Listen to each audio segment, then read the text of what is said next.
Welcome to 52 Questions. I'm Shannon Weber, Director of Hive.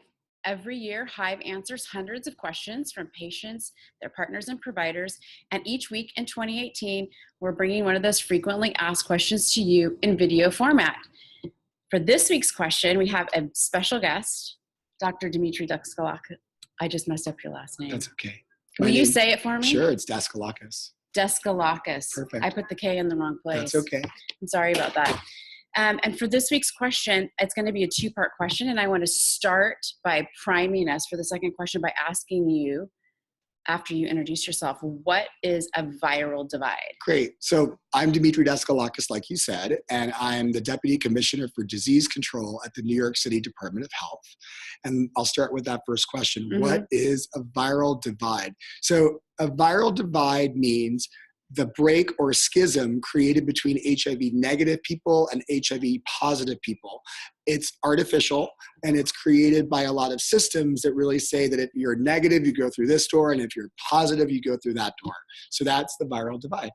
And I think it also relates to, but I want to ask if you agree or disagree, at the community level with stigma. Yes, that 100%. We attach to whether or not someone is living with HIV, and then whether or not they're taking a pill, whether they're on PrEP or whether they're on treatment. I agree. I mean, the viral divide has become way more complicated. It's not just about, living with HIV or not living with HIV. It's living with HIV and being on PrEP, or living with not living with HIV and being in PrEP, or living with HIV and being virally suppressed or not being virally suppressed. So I think that the complexity is higher, but sort of it creates a friction on the street.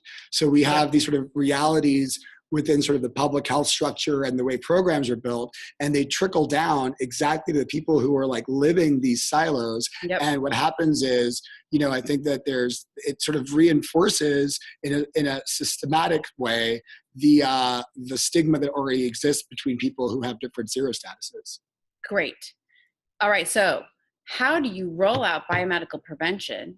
So that would be treatment as prevention, or U equals U, and PrEP, and not add to a viral divide. So in New York City, our strategy is something that we call status neutral.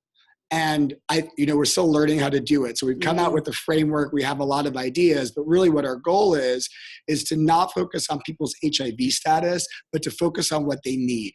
So what do you need to engage in either prevention or treatment? And those answers can be very different.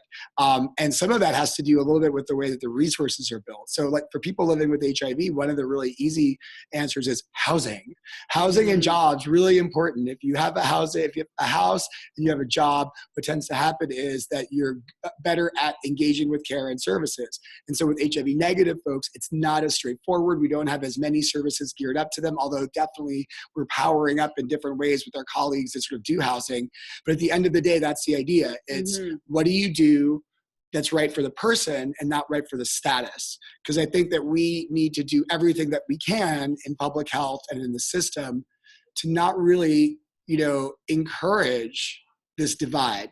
Really not to sort of memorialize it by saying like that door is if you're positive, that door is if you're negative, there's no middle door. And so what we're trying to do is say that everything's got to be status neutral as much as we can, and that middle door is the most important door, because just getting in, engaging in services, not getting a pill in your mouth, but engaging in services is what's critical. So, the end goal in so many ways is to keep people healthy.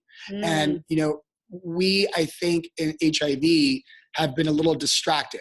It is true that viral suppression is really, really important. It's true that being on PrEP is really, really important, but that's not the end game. The end game is trying to keep people healthy and engaged in care.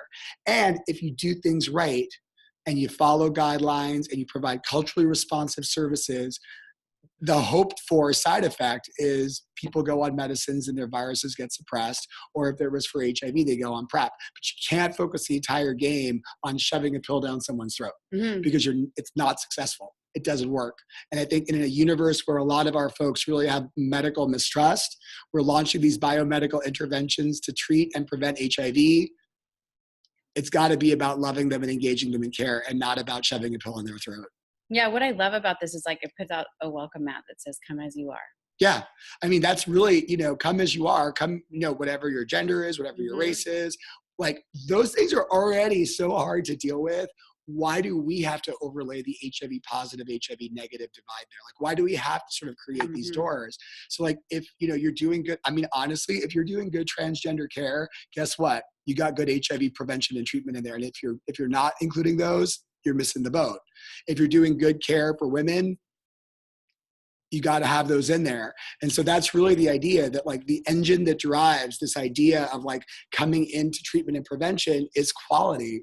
And so I think, you know, high quality HIV primary care and high quality prevention and harm reduction services, I think that's really what people want. They care less about being put into a column as HIV negative or positive. In fact, a lot of people don't want that. And what also happens is you then mark your area as a positive or negative area, and people from the other side of the divide don't feel comfortable there, and you're setting yourself up for failure. So those days need to end, and sort of needs to focus on this, like, you know, come as you are, like the Nirvana song, come as you are, and just get what you need. And if you're not getting what you need, work to identify a place that can do it better for you. And if you're a place that's not providing that service, and you want to really create a holistic view of HIV care, both for people living with and at risk for HIV, you got to make it status neutral. I love this. I look forward to more status neutral discussions. Dimitri, thank you for joining us. Have a great week. Great. Thank you. Thanks for having me.